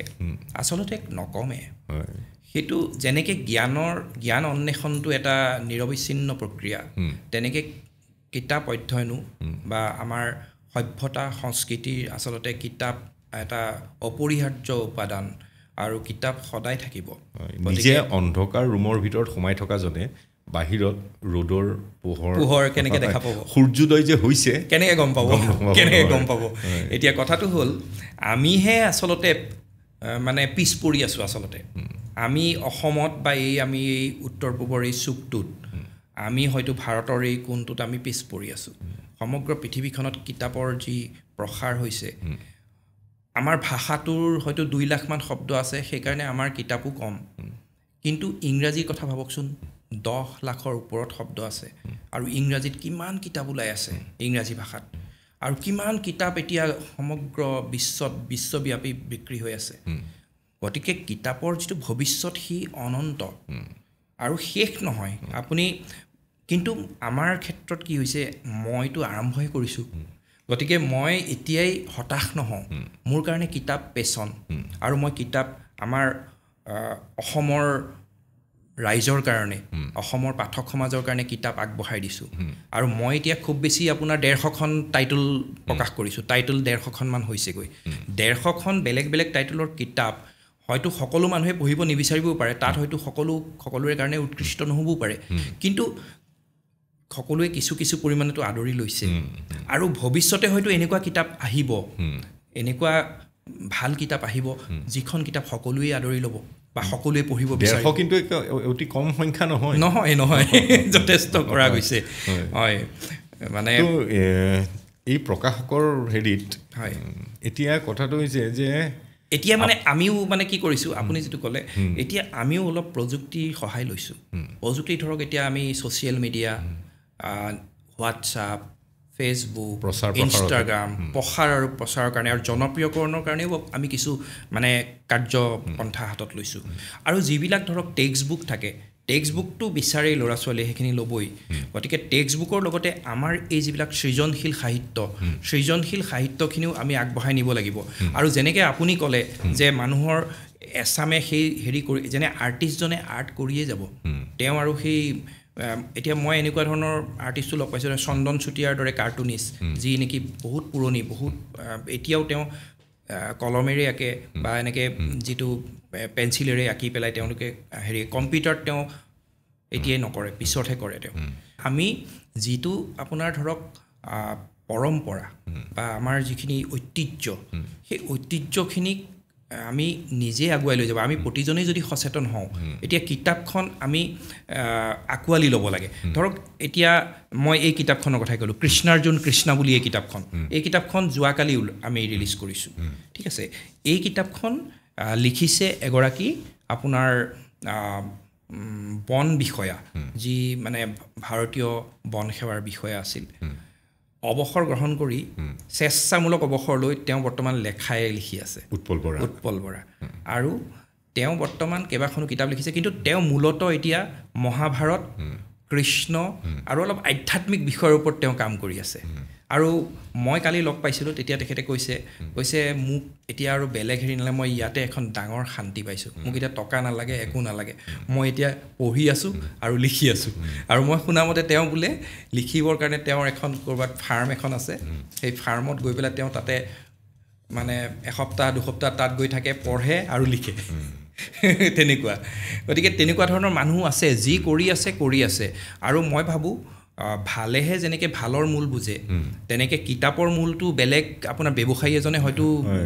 বুজি নাপাবও পাৰে তেওঁৰ কাৰণে সেইটো আমাৰ কাৰণে এখন চেণ্টিমেণ্ট যদিও পণ্য যদিও মই প্ৰকাশক হিচাপে যদিও কিতাপখন মোৰ কাৰণে পণ্য তথাপি মোৰ এটা চেণ্টিমেণ্ট গতিকে মোৰ কাৰণে এটা এইটো পেচন হয় থাকিব লাগিব পেচন গতিকে কিতাপখন মই যিমান মৰমেৰে চুওঁ বেলেগ এজন মানুহেতো দলি মাৰি দিব কিন্তু মই কিতাপখন আলফুলে ল'ম গতিকে তাৰ মাজত যিহেতু জ্ঞান আছে গতিকে সেই জ্ঞান আৰু জ্ঞানক আমি আগুৱাই লৈ যাব লাগিব নতুন প্ৰজন্মই মানে বহুতে যদিও নিউ মিডিয়া বা মোবাইল ফোন বা ইণ্টাৰনেটৰ যোগেদি মানে নলেজ পাইছে সেই নলেজ আচলতে সম্পূৰ্ণ নহয় সেয়া আপোনাৰ ধৰক চাকৰিটোৰ কাৰণে বা আপোনাৰ পৰীক্ষাত পাছ কৰিবৰ কাৰণে সেই নলেজখিনি সহায়ক কিন্তু কিতাপ নপঢ়াকৈ কোনেও জ্ঞান অৰ্জন কৰিব নোৱাৰে জ্ঞান অৰ্জন অসম্ভৱ কিতাপ নপঢ়াকৈ এটা এনেকুৱা ধৰণৰ কথাই যে আজিকালি প্ৰকাশ কৰিলে লিখকেও পইচা দিব লাগে সেই ধৰণৰ এইবিলাক সেইটো হয় মানে কি হৈছে এতিয়া মই আপোনাক একদম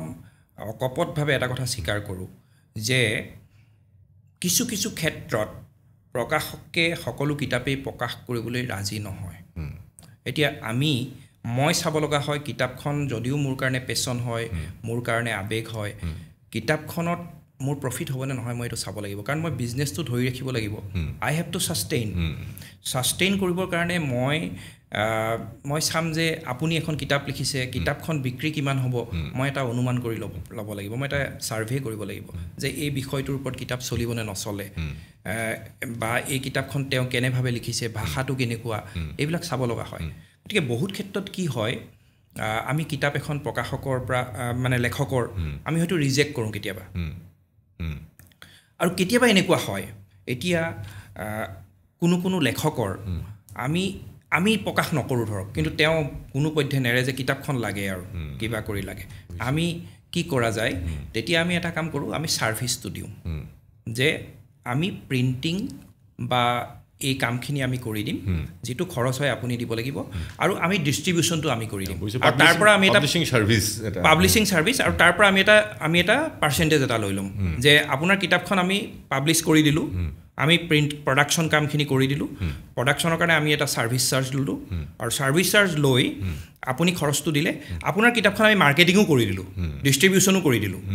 তাৰ কাৰণেও আমি এটা চাৰ্জ ল'লোঁ আপুনি ছাৰ্ভিচটো পালে টোটেল কিন্তু সেইটো আমাৰ বেনাৰটোও আপুনি পালে যিটো হয়তো স্বপ্ৰকাশ কৰিলে হ'ব নহয় স্বপ্ৰকাশ হ'লে সেইখিনি তেওঁ কৰিব নোৱাৰে মাৰ্কেটিংটো এটলিষ্টটো সম্ভৱ নহয় গতিকে সেইটো এটা আচলতে সেইটো এটা ৰিকুৱাৰমেণ্ট এজ পাৰ মানে চিটুৱেশ্যন অসমীয়া সাহিত্যৰ পৰা কি আশা কৰে যে কোন দিশে গৈছে আৰু কেনে যাব লাগে মানে সেইটো অকণমান মই ক'বলৈ দিগদাৰ মই যিহেতু সাহিত্যৰ ডাঙৰ পণ্ডিত নহয় কিন্তু প্ৰকাশক হিচাপে এটা কথা মানে বা এজন পঢ়ুৱৈ হিচাপে এটা কথা ক'ব পাৰোঁ যে অসমীয়া সাহিত্যৰ ভৱিষ্যত ভাল মানে খুব ভাল সাহিত্য সৃষ্টি হৈছে ভাল উপন্যাস ওলাইছে নতুন মানে লেখকৰ সৃষ্টি হৈছে খালি এটা অসুবিধা মন কৰোঁ মানে আমাৰ মাজত খোৱা কামোৰাটো অলপ বেছি সমাজত আমাৰ সমাজখনত মানে সাংবাদিকতাৰ জগতখনতো সেইটো আছে বা এজ এ হোল সমাজখনতো আছে লেখকৰ সমাজখনতো সেই বস্তুটো আছে যে মই কিবা এটা লিখিলোঁ মই সেই যিটো আমাৰ যে সস্তীয়া জনপ্ৰিয়তা বা বঁটা বাহন সেই কথাটো আহি পৰে মানে বহুতে কিবা এটা লিখিছে এৱাৰ্ড লাগেই বা কিবা এটা লিখিছে এৱাৰ্ড এটা মানে লাগেই আৰু নামটো লাগে জনপ্ৰিয়তা লাগে কিতাপখন মানে তেতিয়াহে চলিব হেৰি হ'ব তেনেকুৱা বিভিন্ন ধৰণৰ গতিকে ৰাজনীতিবিদ আৰু ব্যৱসায়ীও সোমোৱা আৰম্ভ কৰিছে নেকি তেওঁলোকৰ ইচ্ছা আছে নেকি এতিয়া সকলোৱে এতিয়া আপুনি দেখিব যে কোনোবাই হয়তো অৱসৰ ল'লে চাকৰিৰ পৰা তেওঁ কিতাপ এখন লিখিব সেইখন প্ৰকাশ কৰিব বহুতে এনেকুৱাও আছে যে জীৱনকালত তেওঁ কিছু কথা ক'ব নোৱাৰিলে অভাৱ অভিযোগবোৰ এই অৱসৰৰ পিছত তেওঁ সেইখিনি প্ৰকাশ কৰিব গভৰ্ণমেণ্টৰ ওপৰতে হওক কাৰোবাৰ ওপৰতে হওক আপোনাৰ খেদ আছে ক্ষোভ আছে সেইখিনি আপোনাৰ অৱসৰৰ পিছত প্ৰকাশ কৰিব তেনেকুৱা ধৰণৰ বহুত আছে সকলোৱে কিন্তু শেহত লেখক হ'ব বিচাৰে ডাঙৰ ক্ৰিকেটাৰ তেওঁ এজন লেখক হ'ব বিচাৰে তেওঁলোকে একফালৰ পৰা সফল কিয় তেওঁলোকে আকৌ ধৰক মোক কেইটামান পইচা দি প্ৰাসংগিক শ্ৰেষ্ঠ কিতাপৰ বঁটা এটা পাব পাৰে তেনেকুৱাও এটা মানে সুবিধা হয় য'ত নেকি কষ্ট কৰি জীৱনটো সাহিত্য চৰ্চা কৰা লিখি থকাজনে হয়তো নাপাব পাৰে তো এইবিলাকৰ মাজতেই ভৱিষ্যতৰ পৰিকল্পনা হয় মানে এতিয়া প্ৰকাশ কিতাপ কৰি আছোঁ আৰু মই লগতে পৰোক্ষভাৱে সাংবাদিকতাৰ লগত জড়িত হৈ আছোঁ মানে এতিয়া প্ৰত্যক্ষ সাংবাদিকতাত নাই মানে 24/7 নাই কিন্তু মই দূৰদৰ্শনৰ লগত গুৱাহাটী দূৰদৰ্শনৰ লগত জড়িত হৈ আছোঁ মই তাৰ কেজুৱেল এংকৰ হিচাপে আছোঁ এংকৰিং কৰি থাকোঁ মাজে মাজে অনুষ্ঠান পৰিচালনা কৰোঁ লাইভ প্ৰগ্ৰেমো থাকে আৰু কিছুমান আপোনাৰ ৰেকৰ্ডেড প্ৰগ্ৰেম থাকে আৰু লগতে মই ডিজিটেল মিডিয়াৰ লগত জড়িত হৈ আছোঁ ডিজিটেল মিডিয়াত নিউজ 24 আৱাৰ্ছ বুলি এটা চেনেল আছে মই সেইটোৰ লগত জড়িত হৈ আছোঁ আৰু তাতে কেতিয়াবা মই কণ্ট্ৰিবিউট কৰোঁ লেখা আৰু নিজেও আলোচনী সম্পাদনা ধৰণৰ এখন আমি গ্ৰীণ টক বুলি এখন আলোচনী উলিয়াওঁ সেইখনো সাময়িকী হয় এখন মাজে মাজে আমি উলিয়াওঁ তেনেকৈ ধৰণে কামবিলাক কৰি আছোঁ ভৱিষ্যতে কিতাপ প্ৰকাশ কৰি আছোঁ তাৰ মাজত আৰু ভৱিষ্যতে কিতাপ লিখাৰ পৰিকল্পনা আছে সেয়া মানে এতিয়ালৈকে মই নিৰ্ধাৰণ কৰিব পৰা নাই যে কোনটো বিষয়ৰ ওপৰত যাম কিন্তু মই প্ৰথমে ভাবিছোঁ অলপ দিন মানে আপোনাৰ নতুন প্ৰজন্মৰ কাৰণে কিতাপ লিখিব খুজিছোঁ প্ৰথম অলপ নতুন প্ৰজন্মৰ কাৰণে কেইখনমান কিতাপ কৰি লোৱাৰ পিছত বাকী লিখিম মানে অনুপ্ৰেৰণামূলক আৰু মটিভেশ্যনেল গাইড তেনেকুৱা ধৰণৰ ল'ৰা ছোৱালীৰ যাতে সহায়ক হয় তেওঁলোকৰ কেৰিয়াৰতে হওক বা জীৱনতে হওক সহায় হোৱাকৈ তেওঁলোকৰ চৰিত্ৰ গঠনতে হওক আৰু আমি এলানি কিতাপ লিখিছিলোঁ প্ৰজ্ঞা অসমীয়া কুঁহিপাঠ বুলি এইটো আপোনাৰ বৰ্তমান বিভিন্ন ব্যক্তিগত খণ্ডৰ বিদ্যালয়ে আদৰি লৈছে মানে সেইটো খুব মানে নিজকে অনুপ্ৰাণিত না মই পেটো ব্যক্তিগতভাৱে আপোনাক যিমান দিন পাইছোঁ আপুনি এক্সপেৰিমেণ্ট কৰিও ভাল পায় হয় আৰু সেইটো অতিকৈ প্ৰয়োজনীয় হয় নে তাৰ কাৰণে যদিও ঘৰত মানে গালি খোৱা যায় যে মানে বিভিন্ন ক্ষেত্ৰত লাগি ফুৰা